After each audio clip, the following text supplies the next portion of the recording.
सच बोलने वालों को आप लोग आगे नहीं बढ़ाते। मैं अगर सच बोल रहा हूं तो बहुत बड़ा रिस्क लेकर बोल रहा हूं, मेरे जैसे व्यक्ति को आप आगे नहीं बढ़ाते। इन झुग्गियों को कांग्रेस ने बसाया था, उसके बाद उसी चैनल के माइक के कलर के नाम पर अपना यूट्यूब चैनल बनाया, उसके ऊपर वो अपना प्रोपेगेंडा फैलाने की कोशिश कर रहे हैं कि जैसे भाजपा जब से दिल्ली में आई है तो दिल्ली में इसी प्रकार की चीजें हो रही हैं। आप मुझे बताएं, अगर आप संगम विहार में रहते हैं तो संगम विहार में आपका घर कितने हो रहा है? वहां के लोग अपनी झुग्गियों में एसी लगाए हुए थे। और साथियों, आप एक चीज देखिएगा कि जब वो झुग्गियां टूट रही हैं, किसी ने तुगलकाबाद की अपनी किसी ऊंची इमारत से वीडियो बनाई है, आप देखिएगा कि क्या उसमें एक भी झुग्गी है? गरीबों के मकान जो गरीबों की झुग्गियां तोड़ी है, लेकिन एक उसका पहलू ये भी है कि सब लोग गरीब नहीं थे, वहां 10% ही लोग ऐसे थे जो वाकई में जरूरतमंद थे।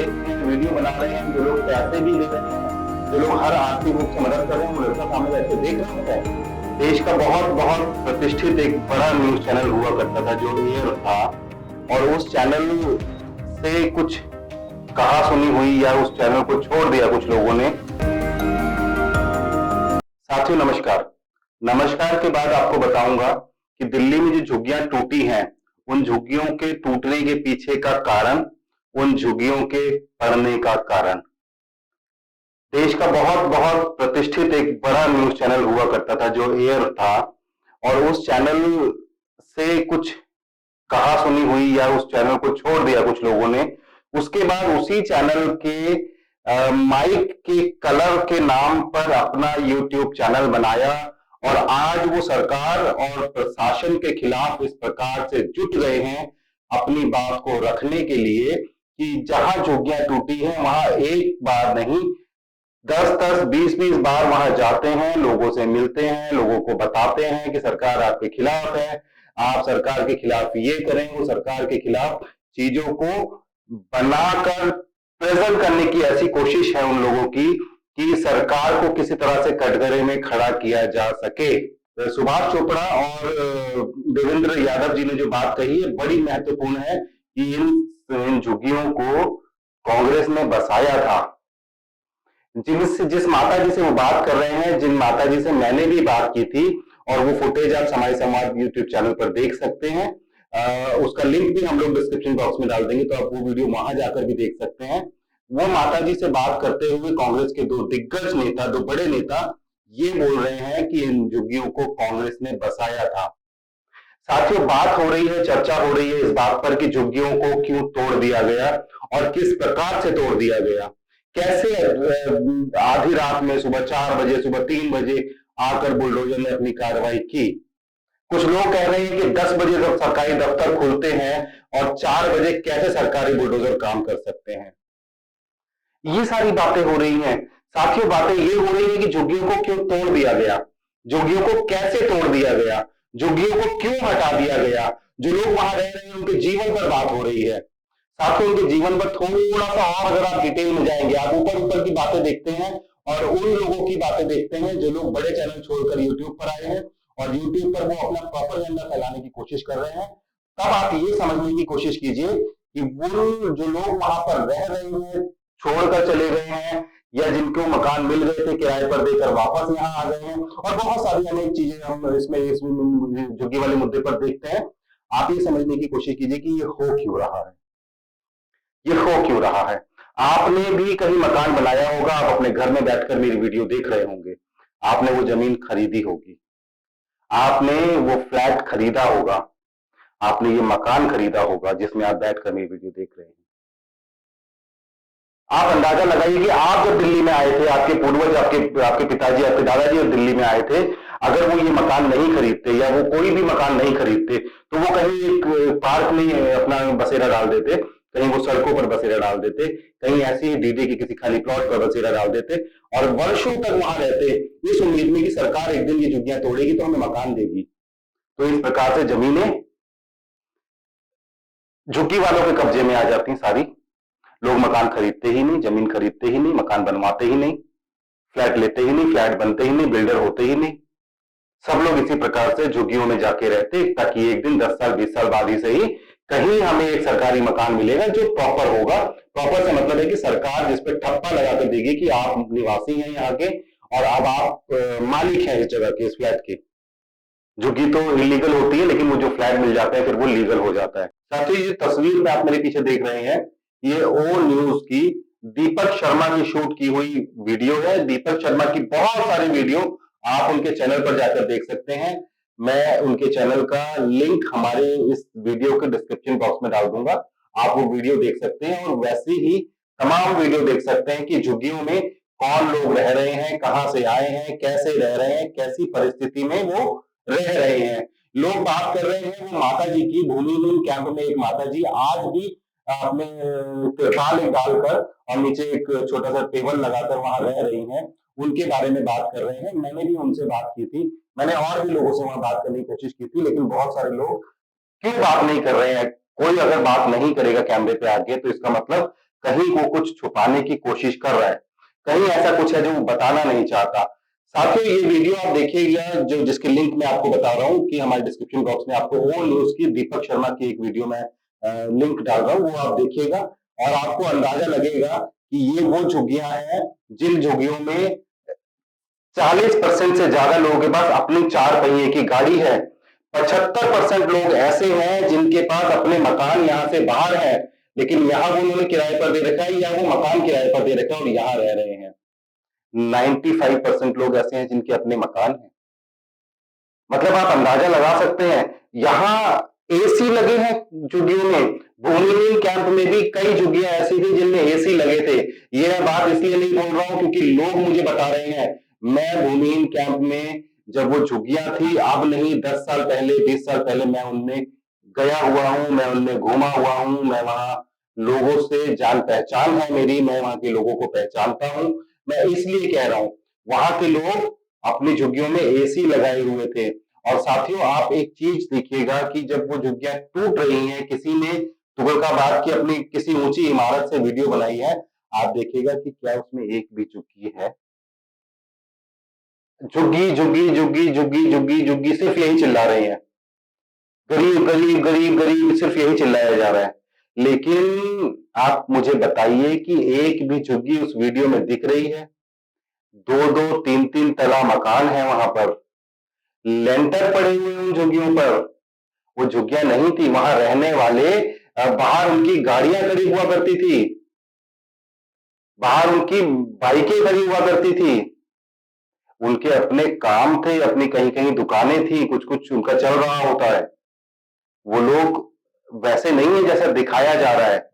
मैंने भी जब वो वीडियो समाज समाज के लिए बनाई थी, तब मैंने भी वहां वही दिखाने की कोशिश की जो सच था। जो दिख रहा है कि गरीबों के मकान, जो गरीबों की झुग्गियां तोड़ी हैं, लेकिन एक एक उसका पहलू ये भी है कि सब लोग गरीब नहीं थे। वहां 10% ही लोग ऐसे थे जो वाकई में जरूरतमंद थे, जिन्हें जिनके घर टूटने से हमें भी दुख हुआ है, जिनके घर टूटने से वो लोग सड़क पर आ गए हैं क्योंकि वो सच में गरीब थे और उन्हें उसकी उन्हें मदद की जरूरत थी। और उनमें से बहुत ऐसे हैं जिनको वो मदद मिल भी नहीं पाई सरकार की। सरकार की मदद उन लोगों को मिली है जिनके अपने फरीदाबाद में मकान है, जिनके अपने नोएडा में घर है, जमीन है, प्लॉट है, जिन्होंने अलग अलग जगह पर फरीदाबाद, पालम और ऐसी ऐसी जगह पर घर ले रखे हैं, प्लॉट ले रखे हैं, उन्हें वो फ्लैट मिल गए हैं। सरकार इन चीजों पे बिल्कुल ध्यान नहीं देती है कि जिसके पास एक मकान है उसको दूसरा मकान ना दिया जाए, कम से कम सरकारी सुविधाओं में। ये ध्यान सरकार को देना है, ये ध्यान आपको और मीडिया को या हमें नहीं देना है। ये काम सरकार का था। ये सरकार को देखना था कि जिनके मकान है उनके मकान ना दिए जाए, और जिन्हें जरूरत है, जिनके पास कुछ नहीं है रहने के लिए, जैसे ये माता जी जिनकी मैं बात कर रहा हूं अभी वुमेन कैंप में, इनको मकान देना चाहिए था, इन जैसे लोगों को मकान देना चाहिए था। ऐसे लोग और भी हैं वहां पर, लेकिन इनके इनके कंधे पर बंदूक रखकर कुछ जो बड़े चैनल से यूट्यूब पर आए और आज बड़े चैनल के माइक के कलर के नाम से अपने चैनल का नाम रखे हुए हैं, वो कुछ माहौल ऐसा बनाने की कोशिश कर रहे हैं कि जैसे भाजपा जब से दिल्ली में आई है तो दिल्ली में इसी प्रकार की चीजें हो रही हैं। आप मुझे बताएं, अगर आप संगम विहार में रहते हैं तो संगम विहार में आपका घर किसी ने तोड़ा है? क्यों? क्यों नहीं तोड़ा? क्योंकि आपने वो खरीदा है। आप अगर गोविंदपुरी, कालकाजी, बदरपुर में रहते हैं तो क्या आपका घर किसी ने तोड़ा है? आप रोहिणी में रहते हैं तो आपका घर किसी ने तोड़ा, आप द्वारका में रहते हैं तो आपका घर किसी ने तोड़ने की बात की, कोई नोटिस आया आपको? नहीं ना। क्यों? क्योंकि आपने वो खरीदा है। और यही कारण है साथियों कि कुछ लोगों के कंधे पर बंदूक रखकर कुछ लोग चला रहे हैं और ये बताने की कोशिश कर रहे हैं कि ये सरकार जब से आई है, जब से भाजपा सरकार आई है, जब से मोदी सरकार है, तब से दिल्ली में झुग्गी वालों के साथ नाइंसाफी हो रही है। लेकिन झुग्गी वाले कितने डिजर्विंग कैंडिडेट हैं उन प्लॉट्स के लिए, उन मकान, उन फ्लैट्स के लिए, ये फैसला होने की बात है। ये जिस माताजी से मैं बात कर रहा हूं, ये माताजी का 40 साल का एक लड़का है, 35-40 साल का एक लड़का है। क्या वो लड़के की जिम्मेदारी नहीं होनी चाहिए थी कि ये माताजी यहां ना रहे?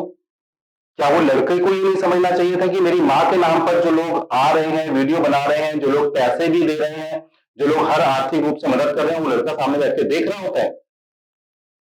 वो लड़का पीछे बैठ के देख रहा था कि ये सब हो रहा है। क्या ये उसकी जिम्मेदारी नहीं थी कि मेरी माँ यहां मांगने वालों के रूप में ना बैठे? लेकिन वो ये सब होने दे रहा है। क्यों होने दे रहा है? क्योंकि उसे पता है कि कुछ ना कुछ मदद तो आएगी ही। बहुत कड़वी बात बोल रहा हूं साथियों, बहुत सारे लोग मेरे इस पे नाराज भी हो जाएंगे, लेकिन नाराज होंगे, मुझे इस बात से फर्क नहीं पड़ता। पर एक बात सच है, वो सच इसलिए है कि सभी झुग्गी वालों को सरकारी मकान दिए जाने की जरूरत नहीं है, क्योंकि बहुत सारे मकान, मैं बहुत सारे इसलिए कह रहा हूं क्योंकि मैं उन झुग्गियों का पार्ट रहा हूं। मैं उन झुग्गियों में एक समय में रहा हूं, मेरा बहुत लंबा समय उन झुग्गियों में बीता है। तो मैं जानता हूं कि वहां रहने वालों को असल में कितने मकानों की जरूरत है, असल में उनके पास क्या है पीछे से। उनके पास बहुत सारे नवजीवन कैंप, नेहरू कैंप और इसी भूमिहीन कैंप में रहने वाले बहुत सारे लोग ऐसे हैं जिनके अपने संगम विहार में मकान है, जिन्होंने बदरपुर में, जिन्होंने फरीदाबाद में, पालम में, बल्लमगढ़ में, बहुत ऐसे लोग हैं जिन्होंने प्लॉट ले रखे हैं, जिन्होंने घर ले रखे हैं, घर बना रखे हैं, घर को किराए पर दे रखा है, और वो यहाँ पर रह रहे हैं और वो इस आशा से रह रहे हैं कि ये मकान उन्हें भी मिलेगा, क्योंकि नरेंद्र मोदी ने कहा था कि जहां झुग्गी वहीं मकान। लेकिन ये होना चाहिए क्या?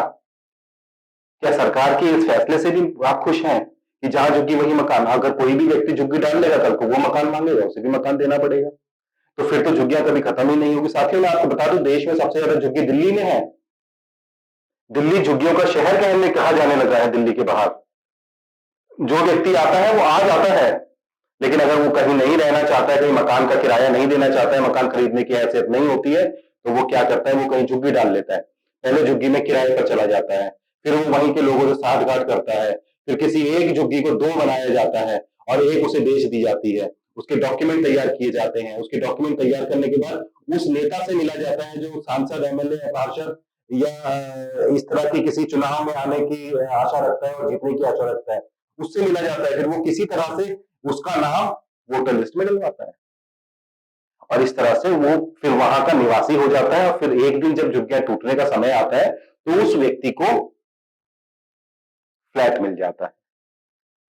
सरकार जो फ्लैट देती है, जो आप टैक्स के पैसे देते हैं, जो हमारी सैलरी से टैक्स करता है, उन टैक्स के पैसे से जो सरकार गरीबों की मदद के लिए फ्लैट बनाती है, वो उस व्यक्ति को मिल जाता है। फिर तो किसी भी व्यक्ति को जो गांव से शहर आ रहा है, उसे किसी को भी कहीं प्लॉट खरीदने की, मकान किराए पे लेने की जरूरत ही नहीं है। कहीं जाएं झुग्गियों में किराए पर रहें कुछ दिन, फिर वहां के लोगों से साठगांठ करें, एक झुग्गी किराए पर, एक झुग्गी अपने नाम से करवा लें और फिर उसके बाद डॉक्यूमेंट्स बनाएं और फिर आप एक फ्लैट के हकदार हो जाएंगे। इस तरह से गोरख धंधा चल रहा है साथियों। जो लोग झुग्गी में रहते हैं उनकी अपनी एक कहानी है, उसमें बहुत लोग पीड़ित हैं, बहुत लोग परेशान हैं, जिन्हें सच में जरूरत है। लेकिन जो झुग्गी के बाहर रहते हैं उनकी भी समझिए, उनकी पीड़ा यह है कि हम भी चाहते तो कहीं झुग्गी डाल लेते, लेकिन हमने मकान खरीदे, फिर हमें भी सरकार दे देती कहीं फ्लैट। समस्याएं हैं साथियों, समस्याएं हैं, उनका समाधान भी होना चाहिए। सरकार को एक मकान, अगर सरकार एक मकान दे रही है तो कम से कम ये जांच कर ले कि उसके बाकी परिवार के नाम पे कहीं मकान नहीं है। एक झुग्गी होती थी, उस एक झुग्गी को 4 बनाया जाता था, 3 बच्चों के नाम पे दिए जाते थे, एक माता पिता के नाम पे होती थी और तीनों बच्चों के नाम पर फ्लैट मांगे जाते थे और माता पिता के नाम पर एक फ्लैट इश्यू होता था। और जो 3 बच्चों के नाम पे फ्लैट अगर मिल जाते हैं तो उनके वारे न्यारे हो गए, अगर नहीं मिलते हैं तो वही सड़कों पर बैठे हुए और विरोध करते हुए नजर आएंगे। उसी बड़े चैनल से यूट्यूब पर आए और यूट्यूब पर उसी चैनल के माइक के कलर के नाम पे अपना चैनल का नाम रखने वाले लोगों के सामने वही माइक लगाया जाता है, यही पूछा जाता है कि आप तो गरीब हैं, आपको मकान क्यों नहीं मिला। ये नहीं बताया जाता है कि एक झुग्गी में से 4 झुग्गी बनाई गई और उन झुग्गी वालों को, उन 3 बची हुई 3 झुग्गियों को मकान नहीं मिले हैं। क्यों नहीं मिले हैं? क्योंकि वो एक माता-पिता के नाम पे जो झुग्गी थी, उसी झुग्गी को 4 बना दिया गया और 3 बच्चों को नहीं मिला, फिर माता-पिता को मिला, या बच्चों को मिल गए और माता-पिता को नहीं मिले। तो अब आप मुझे बताइए वो माता-पिता किसकी जिम्मेदारी है? उस बच्चे की जिम्मेदारी नहीं है।